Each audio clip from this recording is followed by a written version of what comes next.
Assalamualaikum dan selamat pagi. Anda bersama saya Nur Zamri dalam Berita Pagi, edisi Khamis 17 Ogos 2023. Kita mulakan dengan perkembangan ini. Pemerkasaan golongan petani, penternak dan pesawah melalui pengembangan teknologi pertanian terkini antara resolusi keterjaminan makanan yang diserah kepada Kementerian Pertanian dan Keterjaminan Makanan KPKM. Jelas Menterinya Datuk Seri Muhammad Sabu, cegangan itu hasil garapan perbincangan pakar dan pemegang taruh pada Persidangan Keterjaminan Makanan Kebangsaan 2023. Beliau menyifatkan persidangan itu sebagai platform penting dalam membantu KPKM mencapai hala tuju dasar pertanian dan sekuriti makanan. Yang diserahkan itu memang bersesuaian dengan sejajar dengan kehendak kementerian. Memang kita anak-anak muda tidak mau cebur dalam bidang pertanian kerana pendapatannya, saya sebut tadi, return of investment itu lambat dan kalau dapat pun tidaklah begitu tinggi. Serius sekarang masalah jikalau negara pengeksport memberhentikan ekspor beras mereka. Kita mesti berusaha dalam masa yang singkat untuk mencukupkan keluaran beras di Malaysia ini. Dan salah satunya tentulah melalui R&D daripada MARDI, daripada universiti dan sebagainya untuk dapat benih-benih yang tahan lasak, tahan uji dan juga menghasilkan yield pendapatan yang tinggi. Beliau berkata demikian selepas menutup Persidangan Keterjaminan Makanan Kebangsaan 2023. Program Kelolaan Universiti Putra Malaysia yang berlangsung selama 2 hari itu disertai lebih 400 peserta bagi membincangkan hala tuju dasar pertanian dan sekuriti makanan negara. Turut dilancar program Agrobank, Inkubator Pembangunan Belia Tani di kalangan siswazah dengan Agrobank memperuntuk sejumlah RM955,250 bagi projek tanaman dan penternakan terpilih kepada 34 pelajar UPM. Sementara itu, pengilang, pemborong dan peruncit berdepan tindakan undang-undang jika didapati melakukan kesalahan kenyataan palsu mengenai grade beras. Serentak dengan itu, operasi beras putih tempatan dilaksana dengan memberi fokus pemeriksaan serta penguatkuasaan ke atas kilang padi komersial dan pemborong beras. Kenyataan Kementerian Pertanian dan Keterjaminan Makanan menyebut operasi bagi memastikan keseluruhan rantaian bekalan pengedaran beras di semua peringkat mematuhi peraturan dan perundangan sedia ada. Kementerian turut memandang serius video tular berkaitan dakwaan penipuan oleh pemborong beras tempatan yang membungkus semula kampit beras tempatan menjadi bungkusan kampit beras import. Penguatkuasaan undang-undang berkaitan padi dan beras dilaksanakan oleh Kawal Selia Padi dan Beras di bawah Akta Kawal Selia Padi dan Beras 1994 kurungan Akta 522. Kerajaan Perpaduan komited untuk menjalin lebih banyak perkongsian merentasi sektor awam serta swasta dalam usaha memerangi jenayah cyber. Menteri Komunikasi dan Digital Fahmi Fazil berkata, antara kaedah paling berkesan adalah menerusi perkongsian awam swasta atau PPP. Kaedah itu terbentuk daripada platform sinergi dan neutral di mana pemain industri keselamatan cyber serta kerajaan boleh bekerjasama rapat sekaligus memperkasa tindak balas yang lebih pantas terhadap serangan cyber.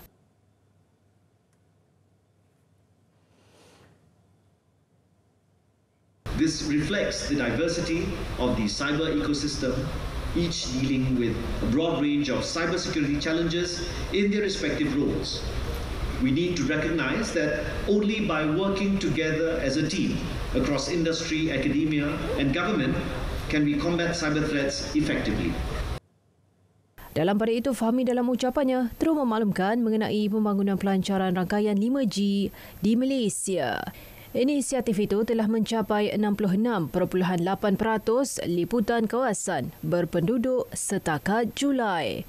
Keadaan semasa menunjukkan bahawa kementerian itu berada di landasan yang tepat untuk mencapai sasaran 80% rangkaian 5G menjelang akhir tahun. Kementerian Pertahanan sedia bekerjasama dengan agensi pusat untuk merangka struktur baharu bahagian cyber dan elektromagnetik pertahanan Angkatan Tentera Malaysia ATM. Pendekatan itu membolehkan ATM seiring dengan organisasi cyber pertahanan yang lain di rantau ini dan di dunia. Justru kertas putih pertahanan menggariskan penubuhan organisasi yang khusus dalam mengendalikan keselamatan cyber. Building robust cyber security measures and fostering a culture of security awareness is critical. Without them, incidents such as data breaches to disruptions of critical infrastructure will erode the integrity and credibility of our defense mechanism. This could, in turn, create uncertainty among investors and citizens. Beliau berkata demikian ketika berucap pada Majlis Pelancaran Cyber Siaga 2023 di Ibu Negara. Mekanisme terbaik untuk mewujudkan amanah saham rahmah sedang dikaji. Inisiatif menggunakan konsep menang-menang berupaya memberi pendapatan berterusan kepada keluarga miskin tegar.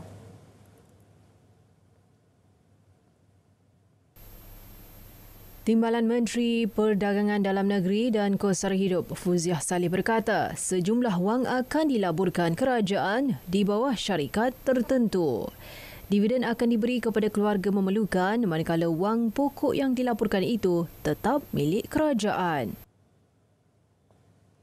Saham rahmah ini menarik. Dia dalam inkubator lagi ni. Masih dalam inkubator, masih dalam perbincangan. Tetapi ini satu idea di mana kita berfikir berkenaan nak menitik noktahkan kemiskinan tegar. Sebab ada kumpulan yang tidak boleh bekerja. Kalau kita beri peluang pekerjaan pun tak boleh bekerja. Apabila kita buat amanah saham rahmah ini, dia macam letakkan 100,000 di dalam satu wang tabung untuk dilaburkan dan dividen itu diberikan setiap bulan kepada keluarga-keluarga ini.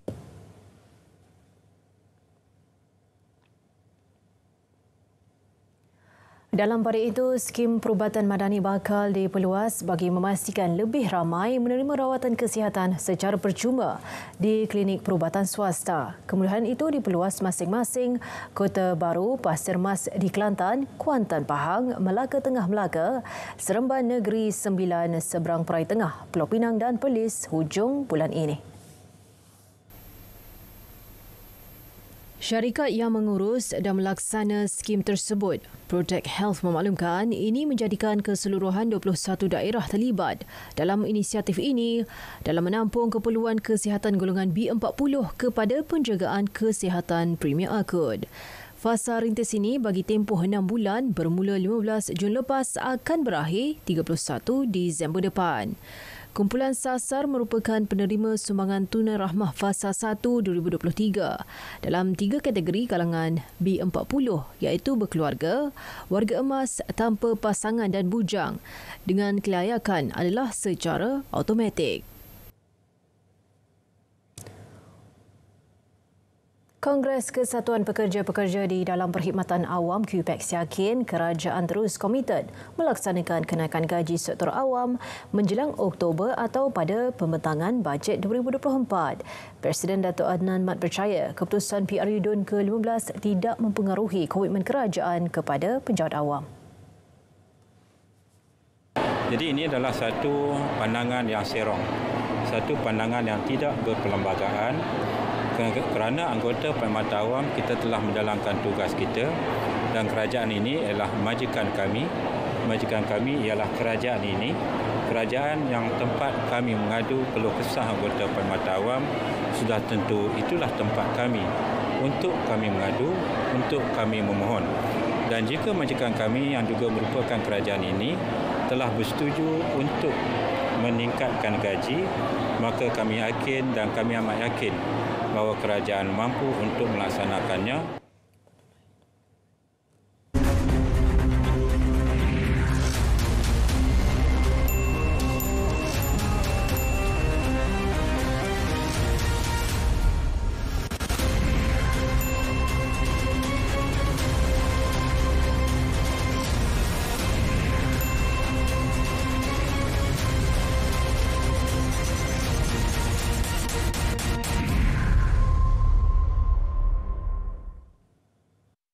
Memulakan langkah pertama memerlukan 1000 kekuatan.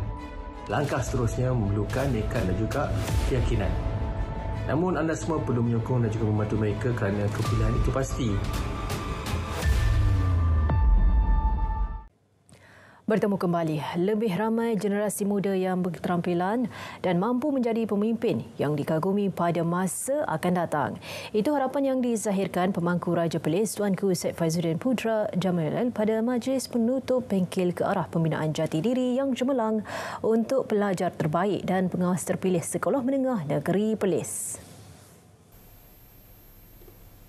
Baginda bertitah agar lebih banyak pihak dapat meneruskan program yang mampu membina dan meningkatkan lagi semangat perpaduan dan bersatu padu dalam diri serta masyarakat. Dalam konteks untuk memajukan negeri Perlis, pelbagai aspek pembangunan rohani dan jasmani perlu dicapai secara seimbang dan menyeluruh meliputi aspek ekonomi, pentadbiran dan sosial dengan dipimpin oleh seseorang yang mempunyai falsafah hidup yang tinggi. Kita berharap supaya akan lahir lebih ramai generasi muda yang berketerampilan yang berupaya menjadi pemimpin yang dikagumi. Bengkel anjuran bersama Yayasan Tuanku Syed Putra, YTSP, Majlis Agama Islam dan Adat Istiadat Melayu Perlis, MAIPS, Jabatan Pendidikan Negeri Perlis dan Universiti Malaysia Perlis, UNIMAP itu dijalankan di Teluk Bahang, Pulau Pinang. Tahun Melawat Melaka TMM 2024 akan dirancakkan lagi dengan aktiviti pelancongan di kawasan Taman Laut Melaka. Justru Ketua Menteri Datuk Seri Abdul Rauf Yusof berkata, kerajaan negeri menerusi bahagian promosi pelancongan PPP sedang mengkaji pelbagai aspek, terutama dari segi kemudahan dan aktiviti untuk menyambut pelancong yang bakal berkunjung. Pulau Unda Melaka, sebuah taman laut, diwartakan sebagai kawasan yang tercantik di sebelah sini dengan keindahan koral dan batu karang yang begitu warna-warnanya begitu cantik, dan kita akan mempromosikan juga program island hopping dan juga Pulau Undan. Dalam perkembangan lain, beliau berkata, subsektor sukan air merupakan antara aktiviti tumpuan pelancongan di Melaka pada tahun hadapan. Pelbagai acara yang akan dianjurkan Perbadanan Pembangunan Sungai dan Pantai Melaka, PPSPM. Sarawak optimis sasar 3 juta pelancong menjelang bulan depan. Menteri Pelancongan, Industri Kreatif dan Seni Persembahan, Datuk Seri Abdul Karim Rahman Hamzah berkata, jangkaan tersebut berdasarkan peningkatan jumlah pelawat yang memberangsangkan pada suku kedua tahun ini. Our target for this year is 3 million visitors. With 3 million visitors, we would be able to generate ringgit Malaysia 7.25 billion. But as I mentioned also, we will hit that target by September. So definitely by December, the tourism receipt would be much more than this 7.25 billion. Bagi merealisasikan matlamat tersebut, Sarawak sedang giat melipat gandakan usaha termasuk menjalinkan hubungan dua hala dengan negara jiran, terutamanya melibatkan industri penerbangan. Beliau menyatakan kepada media pada majlis anugerah The Brand Laureate Best Brand di Kuala Lumpur. RM254.3 juta diperuntukkan kerajaan, persekutuan dan kerajaan negeri Johor untuk melaksanakan program-program pembasmian kemiskinan tegar di Johor sepanjang tahun ini. Menteri Besar Johor Datuk Un Hafiz Khazi berkata, pelaksanaannya berjaya menampakkan hasil yang positif. Jumlah miskin tegar di Johor berkurang kepada 3,270 ketua isi rumah KIR bulan ini. Pada Mac lalu, jumlahnya 4,378 KIR. Beberapa usaha turut dibincang bagi mencari mekanisme baharu yang lebih kondusif dan terancang. Ia termasuk program keluarga angkat, menyediakan peluang pekerjaan dan memberikan bantuan bersasar. Perbincangan melibatkan seluruh jabatan agensi dan GLC di Johor. Dewan Perniagaan Melayu Malaysia DPMM dan Richworks International Sdn Bhd bekerjasama melaksanakan program bimbingan usahawan perusahaan kecil dan sederhana PKS. Presiden DPMM Nur Shahrin Hamidun berkata, program yang bertujuan meningkatkan potensi perniagaan itu dijangka memberi manfaat kepada lebih 30,000 ahlinya serta usahawan yang lain. Kita dapat feedback usahawan-usahawan especially Melayu ni dia ada masalah dengan pinjaman daripada bank. Jadi faktor utama contoh tidak tahu menguruskan dia punya financial statement, audit report, projected cash flow, company profile pun tak berapa nak ada. Jadi pada kita ini adalah antara area-area walaupun nampak kecil, tak ada company profile, tapi itu adalah antara kriteria yang membuatkan dia tak dapat loan daripada bank lah. Jadi benda-benda kecil ni pada kita kalau kita betulkan, of course kita akan dapat meningkatkan lagi dia punya prestasi perniagaan. Pengerusi Richworks, Datuk Dr. Azizan Osman pula berpendapat usahawan perlu bersedia dan meningkatkan ilmu, kemahiran serta strategi bagi berdepan keadaan polikrisis yang dijangka berpanjangan. Beliau berkata demikian selepas majlis tandatangan perjanjian persefahaman antara DPMM dan Richworks. Saudara, beberapa kawasan banjir di Shah Alam telah surut sepenuhnya petang semalam. Ketua Pusat Gerakan Operasi Jabatan Bomba dan Penyelamat Malaysia Selangor, Zulfikar Jaafar dalam kenyataan berkata, antara punca banjir berkenaan adalah disebabkan sistem pam air yang tidak berfungsi. Bagaimanapun, tiada pemindahan dilakukan dan banjir mulai surut selepas pam diperbaiki oleh Majlis Bandaraya Shah Alam. Hasil pemantauan mendapati banjir kilap berkenaan sedalam 0.3 meter atau anggaran 1 kaki. Antara kawasan terlibat adalah sekitar Seksyen 13, Jalan Persiaran Sukan serta laluan bulatan Stadium Shah Alam, menghala bangunan Akapela.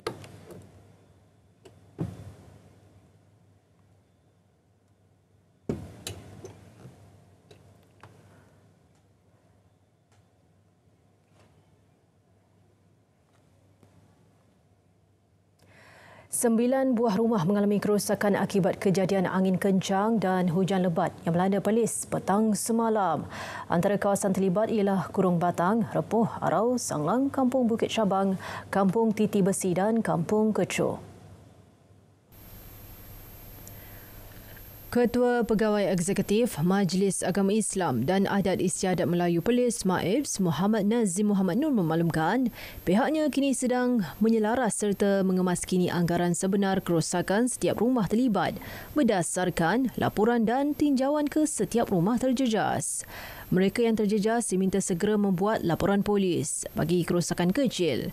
Bantuan membaiki kediaman akan diuruskan Jabatan Kebajikan Masyarakat.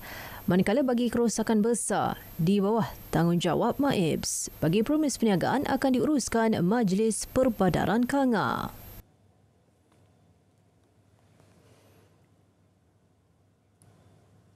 Dua pemandu trailer maut selepas terlibat dalam kemalangan di kilometer 317.5 Lebuh Raya Utara Selatan arah utara antara Gopeng dan Tapah, Perak petang semalam.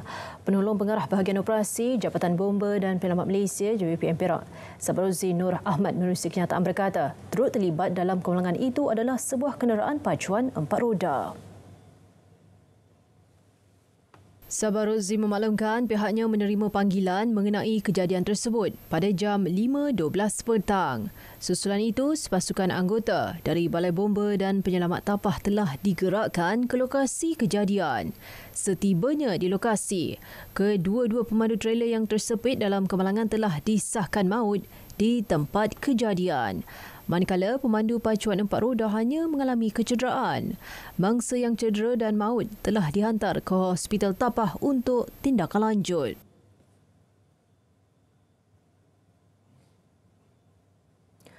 Kerajaan Negeri Perak melalui Jabatan Penerangan Japan Negeri menganjurkan 4 pertandingan utama sempena sambutan Bulan Kemerdekaan. Antara objektif utama pertandingan itu adalah untuk menyemarakkan semangat patriotisme dalam kalangan masyarakat. Pengarahnya, Muhammad Rizal Hashim berkata pertandingan yang bermula 14 hingga 25 Ogos itu melibatkan hadiah keseluruhan bernilai RM25,000. Kesemua pertandingan yang dilaksanakan di setiap tahun ini bertujuan adalah untuk meningkatkan semangat patriotik yang tinggi melalui kreativiti, pengetahuan dan menzahirkan rasa cinta rakyat kepada negara. Dan kesemua pertandingan ini dilaksanakan khusus untuk rakyat negeri Perak dan juga yang bermustatin di negeri Perak bagi memberi ruang dan peluang kepada mereka melibatkan diri dalam aktiviti-aktiviti sempena Bulan Kebangsaan 2023.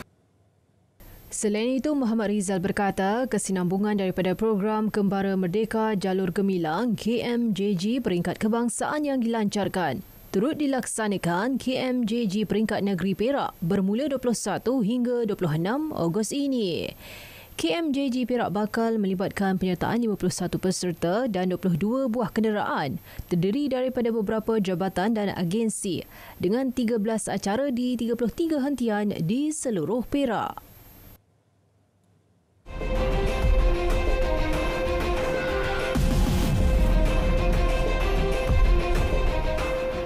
Berita pagi diteruskan dengan perkembangan luar negara. Proses mengenal pasti mangsa yang maut akibat kebakaran hutan di Pulau Maui, Hawaii amat sukar kerana keadaan mayat yang rentung.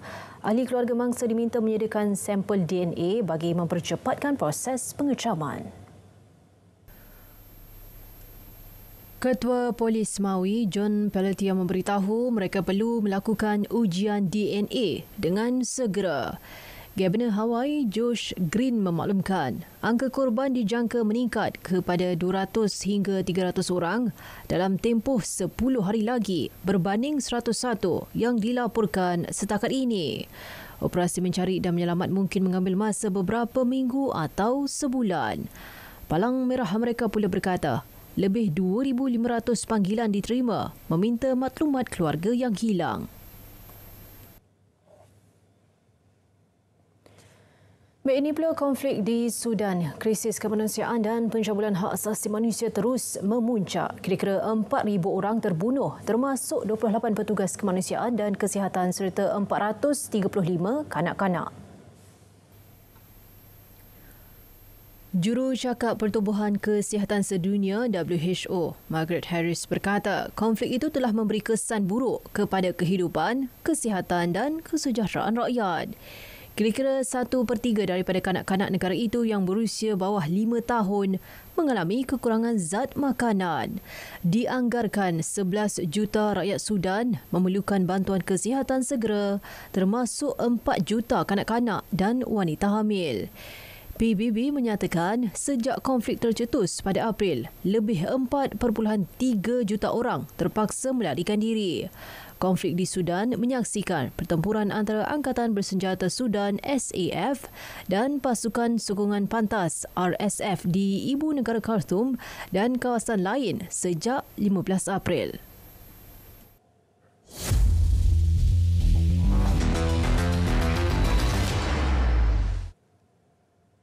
Perkembangan sukan menjelang kejohanan badminton dunia di Copenhagen, Denmark pada 21 hingga 27 Ogos ini. Pasangan bergu campuran profesional negara Goh Sun Hwa dan Sivan Loy Jamie menyasarkan untuk mara ke peringkat separuh akhir kejohanan. Menurut Sun Hwa, selepas sering terkandas di suku akhir, beliau dan pasangannya Sivan berharap dapat menamatkan penantian mereka untuk membawa pulang pingat kejohanan berprestij itu buat julung kali. Sun Hwa Sivan yang menghuni ranking ke-10 dunia bakal berdepan pemenang antara pasangan Bulgaria Ilian Stoyanov, Hristo Mira, Pemuska atau wakil Guatemala Jonathan Solis Diana Coleto Soto di pusingan kedua selepas mendapat bye di pusingan pertama. Dua gandingan China termasuk Feng Yanzi Huang Dongfeng yang merupakan antara pasangan pilihan yang menanti Sun Hwa Sivan masing-masing di pusingan ketiga dan suku akhir seandainya mereka berjaya melepasi pusingan kedua itu.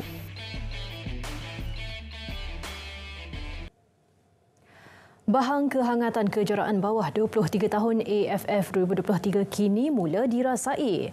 Ketua Jurulatih Skuad Harimau Muda E. Elvarasan telah melengkapkan senarai akhir 23 pemain untuk aksi kejohanan yang akan berlangsung di Rayong, Thailand. Menerusi senarai tersebut, Elvarasan menggugurkan 2 pemain daripada senarai 25 pemain terdahulu. Pemain tersebut ialah Syafi Ashwat Sabai dan Syahril Suparman.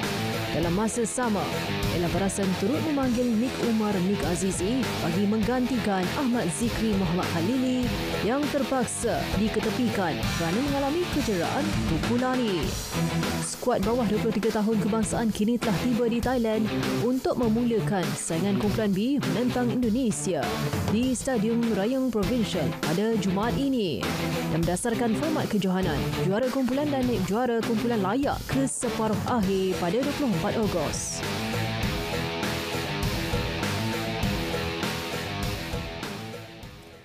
Baik, ini pula perkembangan e-sukan. Pemain e-sukan profesional negara Muhammad Nur Haikal Muhammad Nuh mengintai peluang untuk melunaskan 2 misi penting dalam kejohanan Persekutuan E-Sport Antarabangsa IESF Romania 2023 bagi kategori e-football pada 21 Ogos hingga 4 September ini.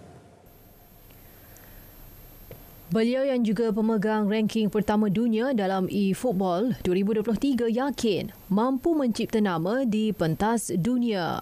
Saya nak buktikan yang kat Malaysia ni ada player yang boleh juara dunia. Sebab kita tengok negara jiran, Indonesia dah pernah buat season lepas. Dia ada player yang dapat juara dunia. Dia kalahkan seperti negara kuat seperti Brazil, Sepanyol. So saya nak buktikan dekat Malaysia pun ada juga orang macam tu. Atlet kelahiran Kota Tinggi Johor itu berkata kejohanan kali ini turut membakar semangatnya selepas beliau berjaya menduduki tangga ke-32 daripada lebih 100 pemain e-football pada edisi lalu di Bali, Indonesia. Beliau berkata demikian pada Majlis Pelancaran e-football 2024 di Battle Arena, Petaling Jaya. Tamasya sukan terulung di benua Asia kini bakal beraksi. Satu hati dengan semangat kesukanan. Perjuangan dalam keharmonian.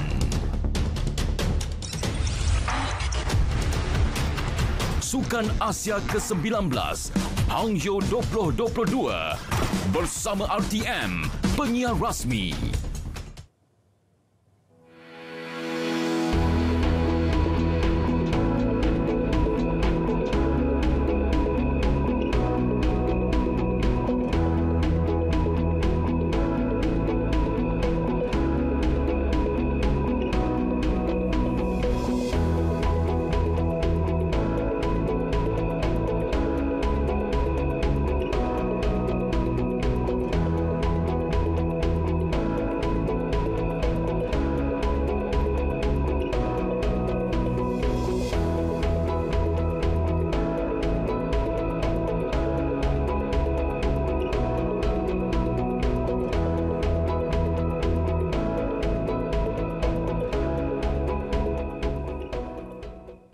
Baik saudara, berita pagi berakhir di sini. Saya Nur Zamri. Assalamualaikum dan salam Malaysia Madani. Tekad perpaduan, penuhi harapan.